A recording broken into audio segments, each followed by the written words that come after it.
It's my pleasure to introduce our speaker today, Brian Porter, who is a postdoctoral fellow researcher at the University of Pittsburgh, the Department of History or Philosophy of Science. He's been working with me for now a year and a half on various topics related to experimental philosophy. He got his PhD in philosophy at CUNY, mostly working on logic, but he has also published several papers at the intersection of philosophy and psychology in places like cognitive science as well as PPR. And today, Brian will be talking about perception and preference in poetry, biases toward AI-generated poems. Philosophy of neuroscience, history of philosophy of neuroscience over the last 15, 20 years or something like that. We're looking forward to Ken's talk on the matter. On Tuesday next week, the talk is online. It's a featured former fellow talk, and we're going to be welcoming Armand Duell. We're going to be talking about scientific understanding possibilities for purposes. If you want to attend this talk, please go online and you'll find the link to our website. The next annual lecture series talk is going to be given by Maya Goldenberg on the 23rd of February at 3:30 on the 10th floor. And her talk will be about myth-busting or meaning-making, public science communications, and infodemic. All right, so we hope to see some of you for this talk today. It's my great pleasure to introduce Brian Porter, who is currently a postdoctoral researcher in the Department of History and Philosophy of Science. And he's been working with me, so I've been extremely lucky to work with Brian. Brian got his PhD at CUNY. Working mostly in logic and philosophy of logic, but he's also been doing a lot of work at the intersection of philosophy and psychology, in part on the intuitions about reference and semantic intuition. And he's published some influential paper in cognitive science and some coming in PPR, is that right? Also on that topic. One of the things we've been doing, and that's what one of the projects that Brian is doing here at Pitt, is working on AI, and today we're going to listen to some of his work on the matter. So it's yours. Great, thank you. And thank you all for coming.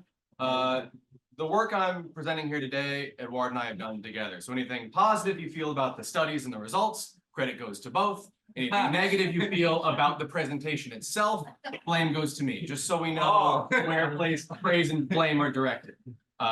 So today I want to talk about AI-generated poetry and people's perceptions and strategies for discriminating AI-generated texts from human-written texts. So first I want to go over some background for AI-generated images and text and the work that's been done before, give some idea of why we've run the studies we've run and why we think the results that we think are noteworthy are noteworthy. And then I want to go over two studies we ran. One is a discrimination study testing whether people can distinguish AI-generated poems from the poems of human poets, and one assessment study analyzing whether people prefer one over the other, how people rate the different poems along different qualitative dimensions. And then I want to go over some explanations, try to explain the results that we got in these studies. So first, background. AI has advanced rapidly in the last few years, and there is a phenomenon in multiple domains where the AI-generated works have become more human than human. So for example, images of faces generated by generative adversarial neural networks are incredibly realistic, and in multiple studies, people are more likely to say an image is an actual photo of an actual human face when it isn't. The AI-generated images are deemed human or judged to be human more often than actual photos of actual human beings. So here's a set of images from one study, Miller et al. The top row are the 5 faces or 5 images in the study judged to be photos of human faces the most often, and 4 out of 5 are actually generated by AI. And on the bottom row, we have the 5 faces that are judged to be AI generations most frequently, and 4 out of 5 are actual photos of actual human beings. This poor guy right here is a real human being who exists, and 90% of people who saw the picture thought, nah, it's not a person.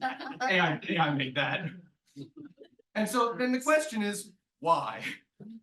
And Miller et al. Offer what they call the face space theory, that AI faces are closer to the average, and people are, among other things, misinterpreting sort of the distinctiveness of individual human faces as AI errors. They also use other cues like lighting.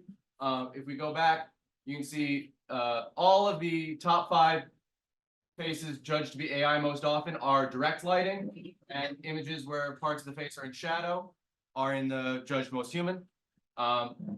People mentioned eyes. So some people's eyes might be, one might look higher than the other in an image, or might look maybe smaller than average. And people use these cues, even though they're not accurate, to determine which faces are AI generations and which are actual photos of human faces. But it's not just faces, AI art, paintings, and other image generation domains. Both of these paintings were generated by AI. I typed one English sentence fragment into a model, and 3 to 5 seconds later, these were spit out. Now, I'm not saying these are going to hang in the Louvre anytime soon, but they're better than I could do, certainly better than I could do in the 3 to 5 seconds allotted. So it's made some progress. Some of you may have seen images like this went around on the internet a little while ago, this sort of spiral made out of the objects in the image. It's sort of a new genre of AI-generated art. And AI-generated art has demonstrably reached the point of indistinguishability. In studies, people are unable to discriminate AI generations from actual human-created artworks. And part of this might be due to the fact that the higher quality an AI artwork is, the more likely it is believed to be human-made. So people, the better an image is, they think the more likely it is to be human. And we can see this in biases towards purported authorship. When you tell participants in studies that a work was made by AI, they are more likely to rate it low. And when you tell them it was made by a human, they're more likely to rate it high. And there's a similar phenomenon with faces with trustworthiness. But what it means to trust a face that you know doesn't correspond to a person is hard to interpret. But now I want to move on to AI text. So images, whether it's faces or paintings, have become indistinguishable, and people are actually more likely to think the AI generations are real. And AI text has gotten very impressive. I asked ChatGPT-4 to explain the controversy around the authorship of Shakespeare's works, and it does a pretty good job. It says why some people are skeptical, gives who the alternative authors are, gives the counter arguments. It's a pretty good overview of the debate. You can also ask it about individual people. You ask, who is Edouard Machery?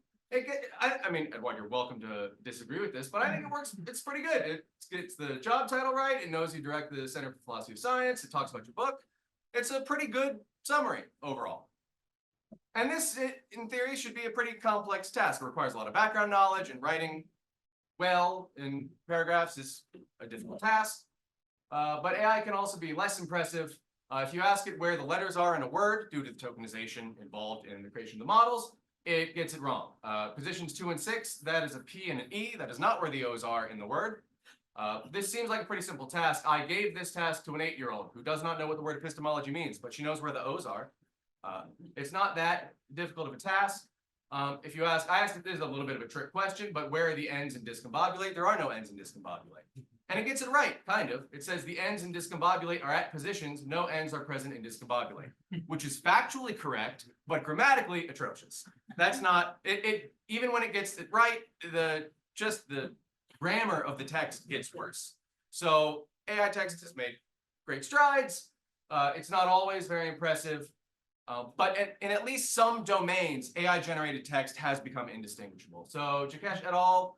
Look at self-presentation text like LinkedIn profiles, that sort of thing, and find that AI-generated texts are indistinguishable to participants from actual human self-presentations. Clark et al. Look at news stories and recipes and regular stories, non-news stories, and find that AI-generated texts are indistinguishable. And Jakesh et al. Offer some flawed heuristics, some guidelines they think people are using that are leading them astray. One is that grammatical errors, participants think that grammatical errors are a sign that it's made by AI. And in fact, humans make grammatical errors, at least in their data set, more often than AI does.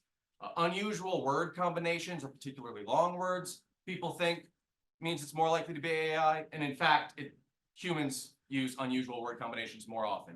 AI is trying to be average, basically. So it uses very sort of generic word combinations and phrases. And first-person writing and mentioning family members, like family words, lead people to think it was more likely to be written by a human, when in fact AI uses first-person pronouns and talks about family in exactly the same rates that humans do. So you have some of these flawed heuristics that people are using, and that's why AI-generated texts are indistinguishable from human texts. But with poetry specifically, the situation is a little bit more complicated. Poetry is sort of a unique form of text. There's more interpretive work left to the reader than for other kinds of texts. There are different sorts of rules, and those rules can be violated. Poetry has rules about rhyming and meter, but poems don't have to follow those rules. Poems don't have to rhyme. They don't have to have a consistent meter. And so whether AI poetry is indistinguishable from human written poetry depends. And now we have to draw a distinction between human in the loop and human out of the loop. So human in the loop AI generation means a human being is involved either in a revision process, giving feedback to the model and making it do it over again, or selecting the best out of a set. You have the model generate 20 poems and a human being reads them all and picks the best one or best 5. And when you do that, when you sort of, a human helps the AI, then human poetry is indistinguishable. Whether it's haikus or sonnets, human poetry and AI poetry become indistinguishable. And in at least some cases, haikus at least, the human in the loop AI generated poems are rated more highly than human poems. Amateur human poems, not like professional haiku poets. But the situation is different for human out of the loop. If you just have an AI model make a poem and no human being helps it, then it is distinguishable. People can tell the difference, or people have been able to tell the difference between AI poems and human poems, and they are rated lower. People like them worse. They are rated as less beautiful, less meaningful, etc. But AI is advancing at a rapid pace. So what we wanted to test is whether this has changed. Can people now, with the newer, stronger, better models than were available in recent years, can people distinguish human out-of-the-loop AI-generated poems from the poems of professional poets? So we tried to make this as hard as possible. No human being helps the model, and we compare it to professional poets rather than amateur poets. And we want to know which people prefer and why. If people can distinguish, then what are they latching onto to tell the difference? If they can't distinguish, what is it that AI is doing well that is mimicking humans? And if they prefer one over the other, why? What is it that the AI poems are doing or not doing that make people prefer one over the other? So, first study, discrimination. Can people tell AI from human poets? So to test this, we got a set of 10 poets, and we tried to get a wide range. So we have Chaucer, we have Shakespeare, we have Butler, we have Lord Byron, Walt Whitman, Emily Dickinson, T.S. Eliot, Allen Ginsberg, Sylvia Plath, and Dorothea Lasker.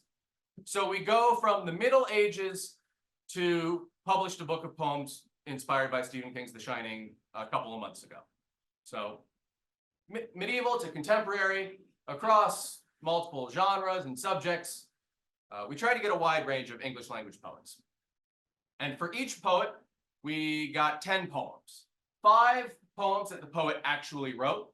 So we tried to sort the poems by popularity on a poetry database and pick from outside the top 10 and pick poems that were reasonably short. We aimed for under 25 lines. Our participants are going to read 10 poems each, and we don't want to be cruel to them. They have things to do. So 5 poems written by a professional poet and 5 poems generated by AI in the style of that poet. So we did not do any prompt engineering. We just wrote into ChatGPT 3.5, write a poem in the style of poet. So no prompt engineering, trying to make it as hard for the AI as possible. And this gives us a data set of 100 poems, 50 real and 50 AI.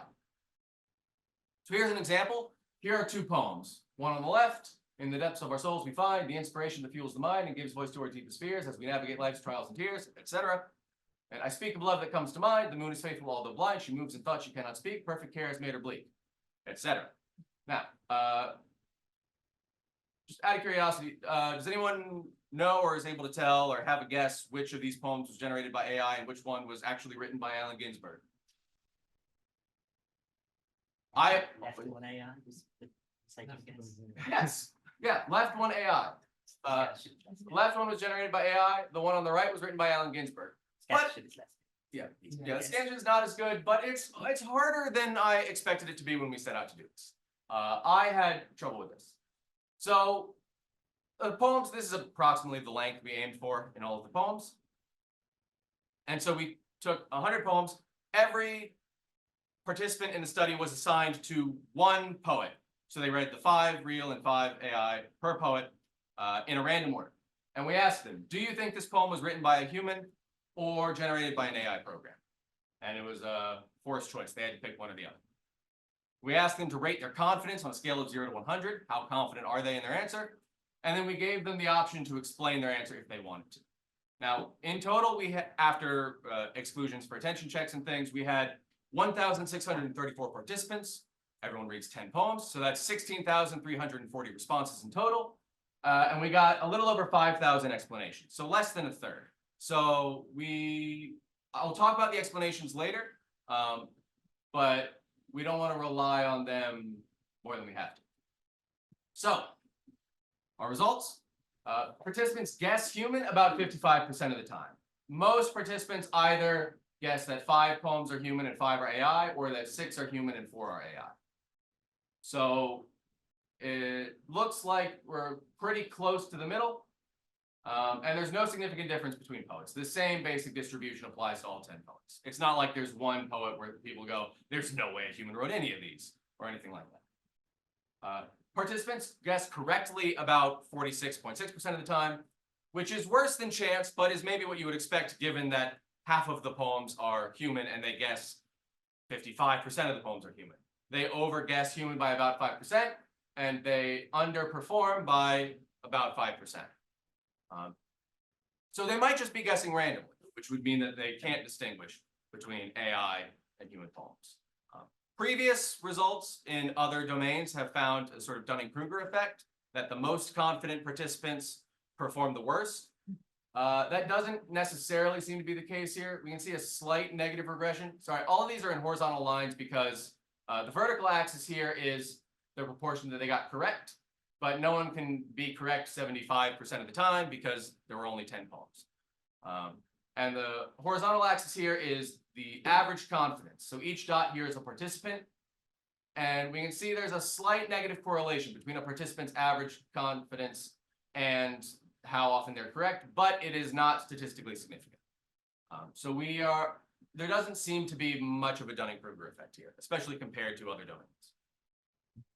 But participants aren't quite just guessing randomly because they are latching on to something. Human responses are higher for the AI poems than they are for the poems written by actual human poets. Now, it's not an enormous effect, but it is statistically significant. There is a slight increase here from about 52% to about 57, 58%. So people are slightly more likely to think that a poem that was generated by AI was written by an actual human poet compared to human poems. And this holds for about half of our poets. So for none of our 10 poets are people able to reliably distinguish between the actual poets of, or the actual poems of that poet and AI generations in the style. For Chaucer and Samuel Butler, you can see the orange human bar, people are slightly more likely, but it is not significant. And for some of our poets, for 5 out of 10 of our poets, Emily Dickinson, Shakespeare, Lasky, Ginsberg, and Sylvia Plath, there is a significant effect. There's a substantial effect here. For Sylvia Plath, 2/3 of the time people think the AI-generated poems were written by a person. Less than half the time they think Sylvia Plath's actual poetry was written by a human being. So there does appear to be some variation, but there is no case in which participants are reliable at discriminating AI poetry from the poetry of actual human poets. So here are our top 5 most human sounding poems. I showed you the faces before, and the most human seeming faces, 4 out of 5 were AI. Same here. Our top 5 most human sounding poems, 4 of them are AI, and this is in order. So the top 4 were all generated by AI. Only one Allen Ginsberg poem, actually written by Allen Ginsberg, makes it into the top 5. And for our most AI sounding poems, the top 5 poems that people are most likely to think were written by AI, 5 out of 5 were written by an actual human poet. T.S. Eliot's number 1, Sylvia Plath appears twice, Lasky and Dickinson are also in the top 5. So, people are not reliable at discriminating AI-generated poetry from the poetry of actual human poets, and in fact, they're slightly more likely to think the AI-generated poems were written by human poets. So here's our most human-sounding poem. Over 70% believed it was written by a human being, but it was generated by AI in the style of Allen Ginsberg. You can maybe see why. Fireflies in the urban sprawl. It's got some similes. This concrete jungle, that's a metaphor. It's a bit of a cliche, but for all our participants know, maybe Allen Ginsberg invented the cliche. You know, he was writing poems several decades ago. So this is our most human-sounding poem, and this is our least human-sounding poem. This is the Boston Evening Transcript, written by T.S. Eliot, a human being, in 1915. Over 62% of our participants believe that AI generated this poem. Now, I confess I am not a poetry expert. I don't really know what this poem is about beyond the Boston Evening Transcript. So that may have something to do with why participants think that AI is likely to have generated this. We will come back to that later. For now, the important point to be made is that participants are unable to reliably discriminate AI-generated poetry from real human poetry, and they think AI poems are more likely to be human than actual human poems. Yes? Just a quick question. Who are the participants? The participants are, they were collected on Prolific. They are ordinary people.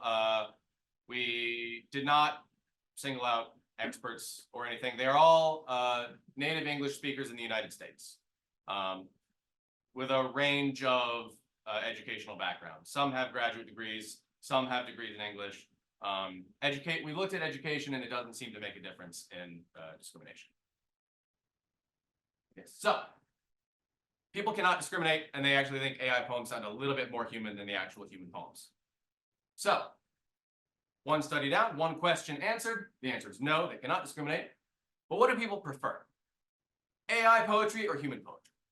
So to test this, we got a subset of our poems. We picked 10 poems out of our set of 100 so that every participant read the same 10 poems. We chose randomly with the restriction that we have 1 poem for each poet, and 5 are AI and 5 are real poems by that poet. So we have 10 poems, half AI, half real, 1 per poet.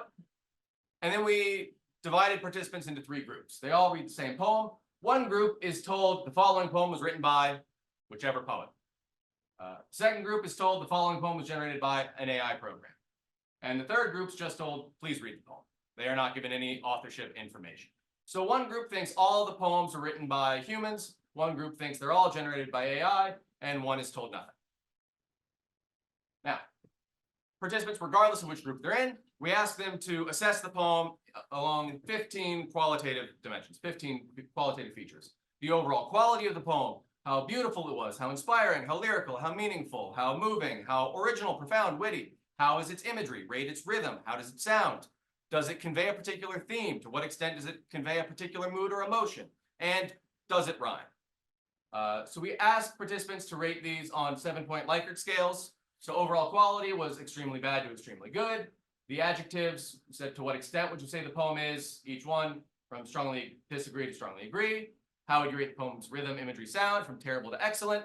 How well would you say this poem conveys a specific theme, mood, or emotion? Terribly to extremely well.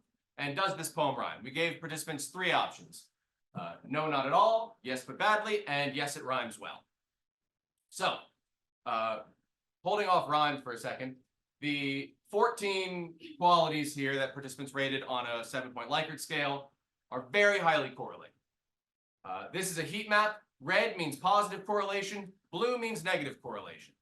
And there is no blue to be found. All of our ratings were very highly correlated.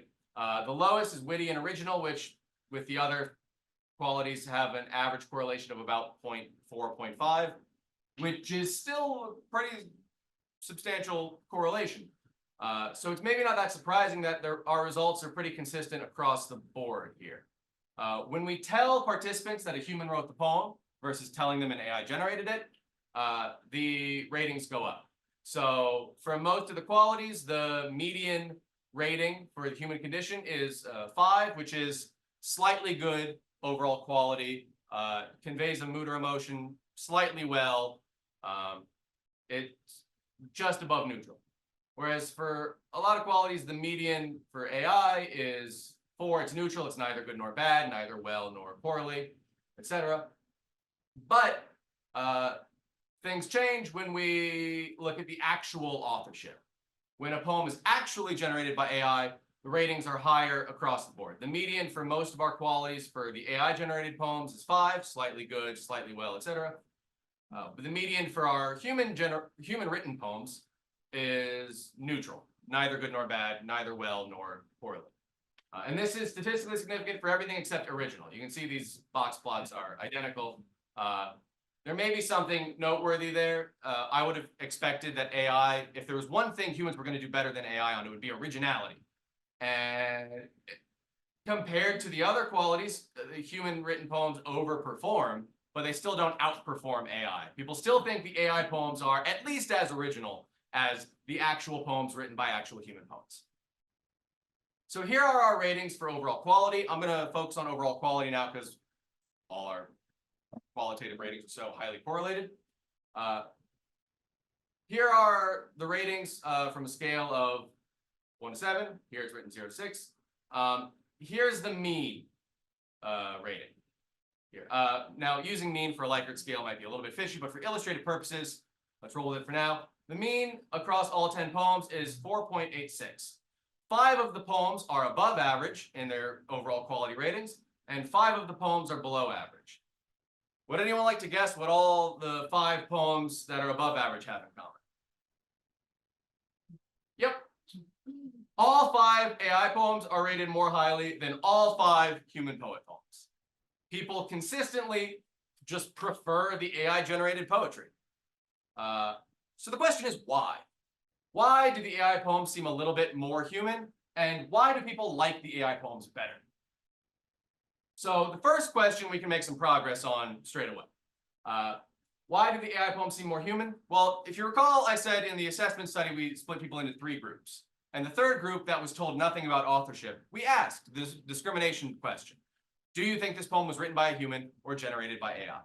And as in our initial discrimination study, the proportion of participants who think the poem was written by a human is higher for the AI-generated poems than it is for the poems written by human poets. So the AI poems still seem a little bit more, to a different group of people, the AI poems seem a little bit more human than the actual poems written by actual human poets. However, this effect goes away if you control for qualitative ratings. So here we have the ratings of overall quality, and for the poems that are rated extremely good, the human poems are judged to be human a little bit more often. For the poems that are rated moderately good, human poems judged human a little bit more often, and so on across the board. For none of these rating levels are the AI poems rated as human at a higher rate. The problem is there are a lot more AI poems represented by this blue bar here than there are by these blue bars down here. People rate the AI poems higher, and overall they think better poems are more likely to be human.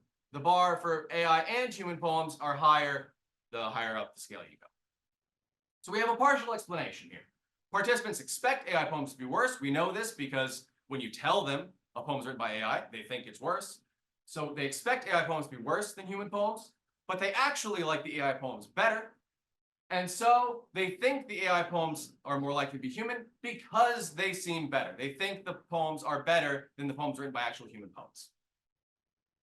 But of course, that leaves the question, why do they like the AI poems better? What is it about the AI poems that is more interesting or seems better or more beautiful or more moving or more inspiring or has better rhythm or whatever across the board? For all of our AI poems are rated higher than all of our human poems. Why is that? So here's one hypothesis. Here's our sort of initial attempt to explain this data. Well, 100% of AI-generated poems rhyme in our data set, and 89% rhyme every line. The end of every single line in a poem rhymes with some other line. in the poem. So AI generated poems rhyme at higher rates than human authored poems. Only 68% of the human authored poems in our study rhyme, and only 40% rhyme on every line. So human poems are less likely to rhyme, and AI generated poems are more likely to be in quatrains, in 4-line stanzas.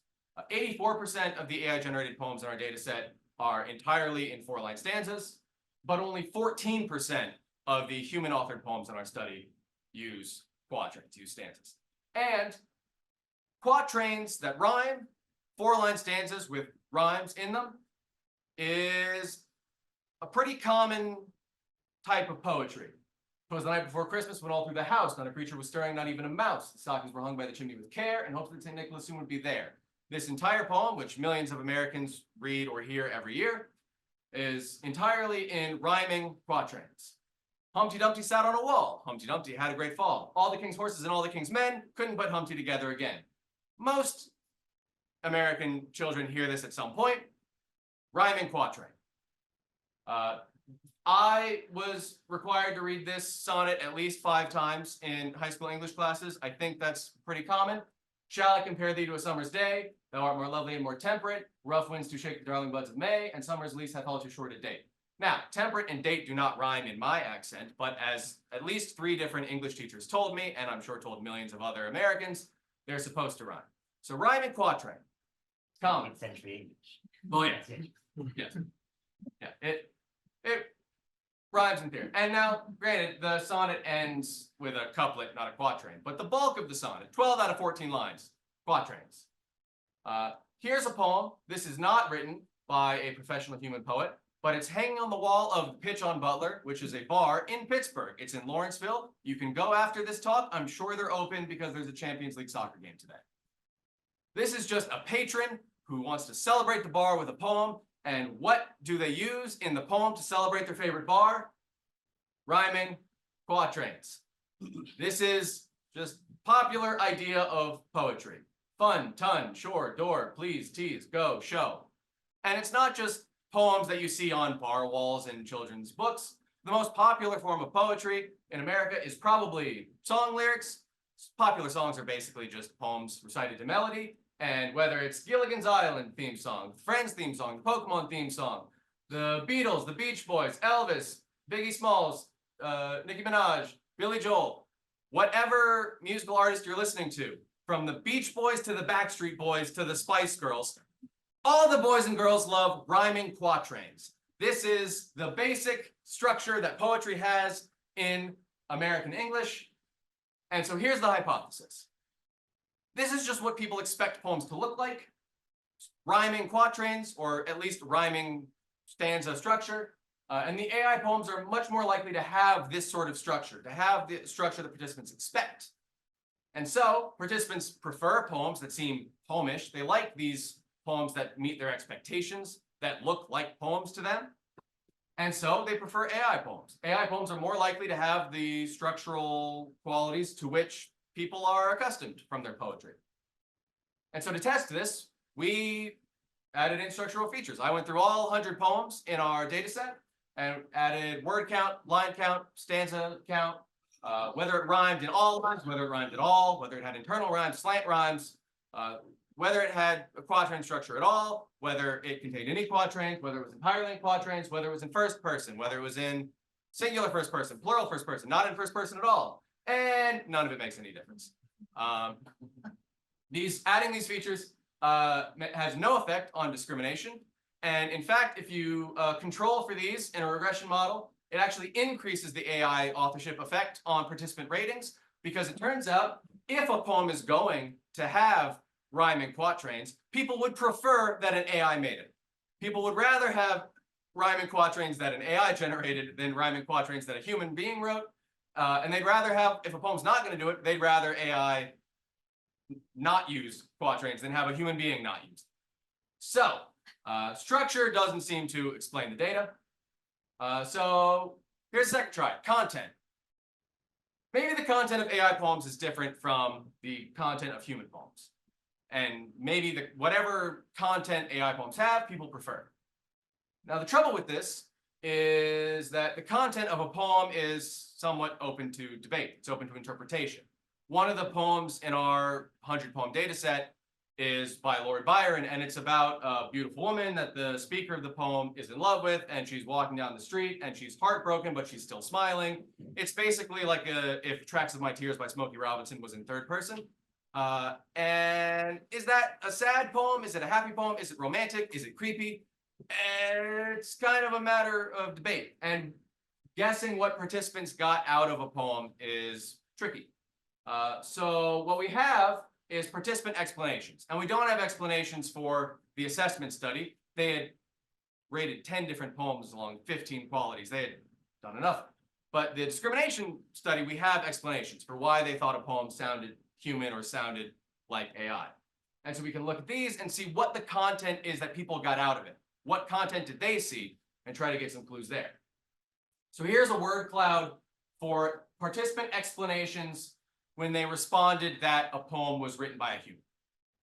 So quick caveat, this is excluding words like this, that, the, and, is, if, and also excluding seems, like, human, and AI, because those would be the only words you could see on the word cloud if they were left in.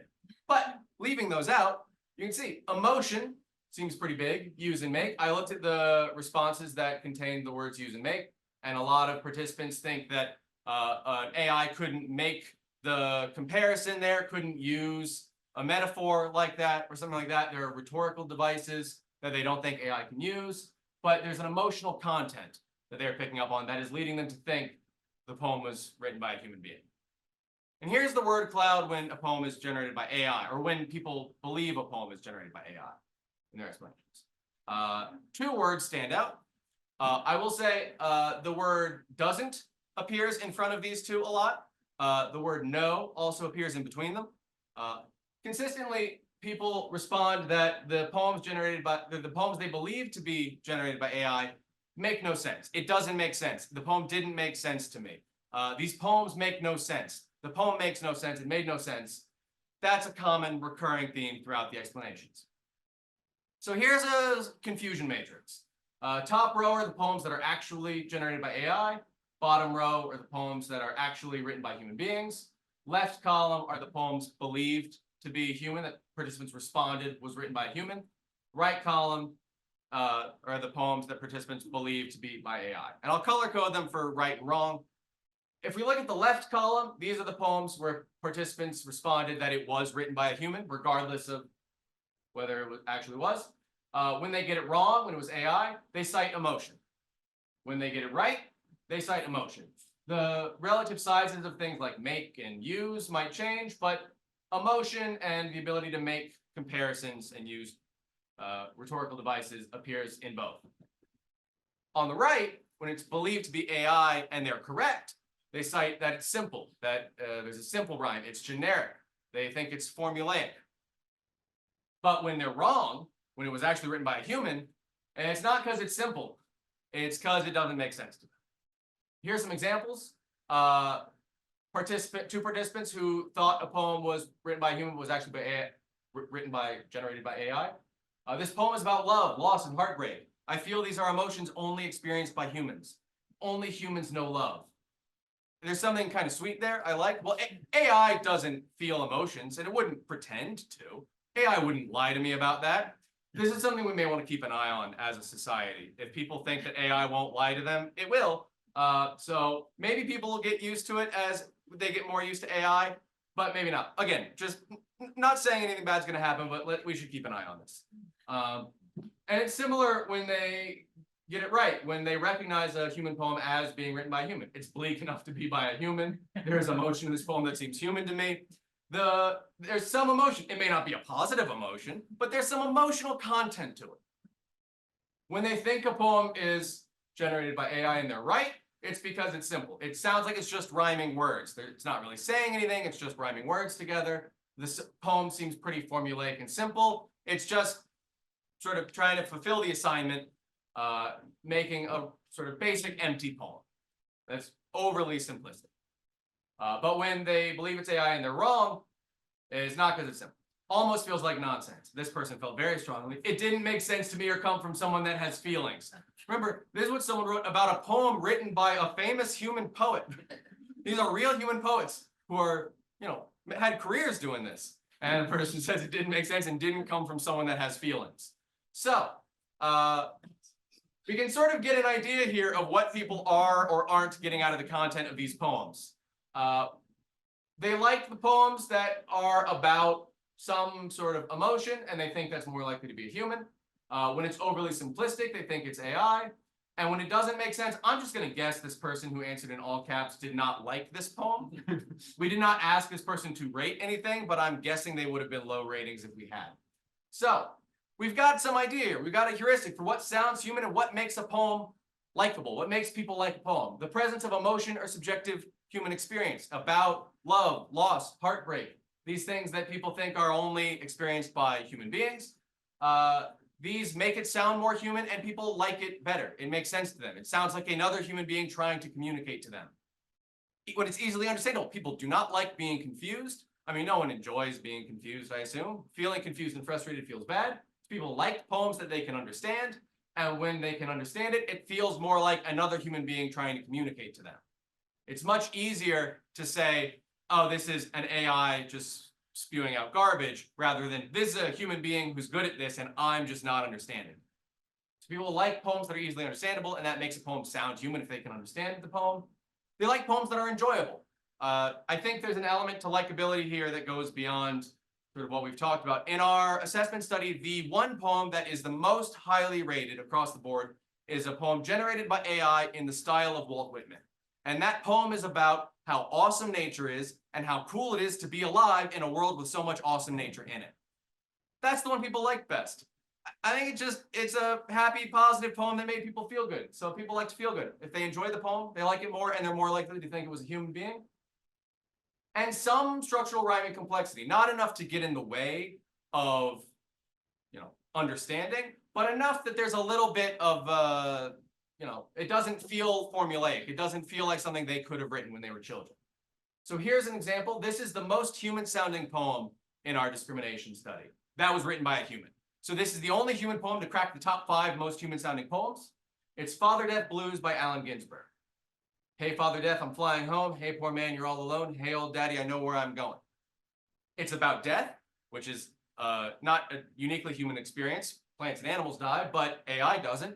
So it's about some specific life experience. It evokes emotion. It talks about emotion. Don't cry anymore. I hear your groans. How sweet your moans. Pain is gone. Tears take the rest. It discusses and talks about emotion. It's relatively easy to understand. It says right up top what it's about. It's sort of personifying death is pretty straightforward. It's not too complicated, but there is some structural and rhyming complexity to it. Sobbing breasts, leaves, or deaths. There's some internal rhymes throughout the poem. There's some complexity there beyond just sort of your basic one rhyme at the end of each line poetry that AI is likely to do. So this is the human sounding poem that was, or the human poem that was the most human sounding. And it looks like the heuristics that we think we've identified are more or less fulfilled by this poem. So we've got an idea of a causal structure here. This is not, we're not committing to necessarily the details here. Poem expresses emotion, poem's easy to understand, things like that make people like the poem better, but people expect AI to be bad at writing poems, so they believe the poem is written by a human being. Now, the poem being easy to understand or the poem expressing emotion might have an arrow that goes directly here. Future work is needed in order to figure out what exactly the factors are and how they relate. So for future work, to help clarify this picture, one thing that would be worth doing is testing experts. Eduardo and I are working on this, testing poetry experts, people who might be less inclined to look at a poem, not understand it, and immediately assume, well, this is just AI garbage. Or people who are maybe have more experience extracting the meaning and making some sense of difficult poems. Useful AI experts also, people whose expectations for AI's capabilities that are maybe more accurate to what AI is actually capable of doing would be worthwhile. And testing the limits of AI poetry. The poems we used were generated by ChatGPT 3.5, which is no longer state of the art. and with no prompt engineering. More work going into extracting the best poems you can get out of the best models we have available and seeing, especially with testing experts, how significant is this effect, or how significant can this effect be made? And also testing understanding directly. We're kind of inferring, some people wrote in all caps that the poem didn't make sense to them, but testing whether or not people understand the poem or the extent to which they understand the poem might be worthwhile, and testing over time. As people get more used to AI models, their expectations for what it's able to do, their expectations that the text and poetry it produces will be worse, might change. That might go away over time. And introducing participants to AI poetry at the start of a study.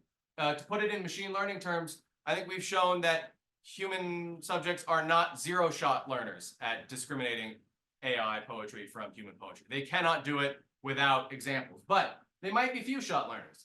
Give them maybe 2 examples of AI poems so they can go in knowing what AI is capable of, and then see what the effects are. To what extent do their sort of misaligned expectations determine this? But if you sort of rectify those expectations, will that make this effect go away? Will that make them better able to discriminate AI poetry from human poetry? So AI is moving at a blistering pace, and I'm excited to see how things work out over time. Thank you for your time. We'll take a 2-minute break and then we'll have plenty of time for questions. Here's my one.